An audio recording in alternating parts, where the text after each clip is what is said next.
Международный аэропорт имени Хосе Марти в Гаване — один из самых загруженных авиаузлов региона и ежедневно принимает тысячи пассажиров со всего мира. Через его терминалы проходит огромное количество людей, а вместе с ними перевозятся бесчисленные чемоданы, грузы и посылки, направляющиеся в разные страны. Именно поэтому безопасность здесь стоит на первом месте. За порядком следят полицейские патрули и сотрудники частной охраны, внимательно наблюдающие за всем происходящим. Но среди них есть и особая группа незаметных героев — служебные собаки. Эти животные обучены находить подозрительные предметы, запрещенные вещества, деньги и все, что может представлять угрозу. Они точно знают, как действовать, и подают четкие сигналы своим проводникам. Например, если собака замирает и указывает носом на конкретный багаж или человека, это означает необходимость проверки. Во время очередного обхода по терминалу одна из таких собак спокойно обнюхивала багаж, и большинство пассажиров не обращали на нее внимания. Люди понимали, что у нее важная работа, и не мешали ей, ограничиваясь лишь мимолетной улыбкой в сторону проводника. Но внезапно собака остановилась у одного из уже зарегистрированных грузовых ящиков, который находился в зоне транзита и ожидал дальнейшей отправки. Проводник сразу заметил изменения в ее поведении.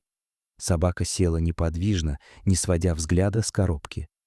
Проверив транспортную наклейку, офицер увидел, что груз прибыл из Восточной Европы и уже несколько дней находился в аэропорту. Животное продолжало внимательно следить за ящиком, и у полицейского не осталось сомнений, что внутри находится нечто необычное. Служебные собаки крайне редко ошибаются, и за годы службы он ни разу не видел ложного сигнала. По его команде собака приблизилась к коробке и даже запрыгнула на нее. Сам ящик был довольно большим и ничем не отличался от других, стоящих рядом. Но офицер заметил странную деталь — небольшие отверстия по бокам. Собака сразу же сунула нос к одному из них и начала принюхиваться, издав тихий, жалобный звук. Это было крайне необычно, так как подобной реакции он никогда раньше не наблюдал. Было очевидно, что внутри находится нечто, что привлекло ее внимание гораздо сильнее, чем обычная контрабанда. Офицер нахмурился, пытаясь понять, что делать дальше. Вокруг уже собрались другие сотрудники аэропорта. Они аккуратно подняли ящик и перенесли его на стол, стараясь действовать максимально осторожно. Существовала вероятность, что внутри может находиться взрывчатка, поэтому действовать нужно было крайне аккуратно. Было принято решение вызвать саперов. Несмотря на то, что груз уже проходил проверку в стране отправления, рисковать никто не хотел. Все покинули помещение, ожидая специалистов. Тем временем собака проявляла явное беспокойство, скулила и пыталась вернуться внутрь. Для ее проводника это было тревожным сигналом, так как за годы службы он никогда не видел ее такой взволнованной. Он понимал, что в этой коробке действительно что-то необычное. Наконец, саперы завершили проверку и сообщили, что внутри нет взрывчатых веществ и электронных устройств. Это стало облегчением, но вопрос о содержимом ящика оставался открытым. После короткого обсуждения было решено открыть коробку. Сотрудники действовали медленно и осторожно. Когда крышку наконец сняли и заглянули внутрь, все замерли от увиденного. За годы службы офицеры видели многое: наркотики, деньги, запрещенные грузы, но такого не видел никто. Внутри, среди грязных опилок, находились 3 маленьких тигренка.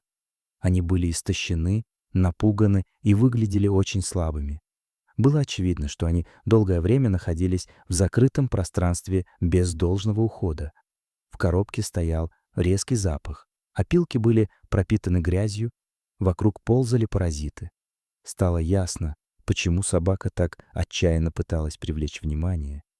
Тигрята молчали, ослепленные светом и напуганные происходящим. Никто не знал, сколько времени они провели в таких условиях, но было очевидно, что это длилось не один день. Сразу же была вызвана служба защиты животных. Тигрят аккуратно извлекли и доставили в специализированный центр, где им оказали необходимую помощь. Их состояние было тяжелым, но благодаря своевременному вмешательству все трое выжили. Со временем они начали восстанавливаться. 2 самок и самца назвали Луна, Кира и Максим. Их не разлучили, и они продолжили расти вместе. В ходе расследования выяснилось, что животных незаконно отправили на продажу из частного питомника за границей. Они были частью большого выводка, но судьба остальных детенышей осталась неизвестной. Организатор схемы был найден, арестован и приговорен к тюремному сроку. А все это стало возможным благодаря внимательной служебной собаке, которая просто выполняла свою работу и в итоге спасла 3 жизни. Если вам понравилась эта история, ставьте лайк и подписывайтесь на канал. Впереди еще много удивительных историй. До свидания.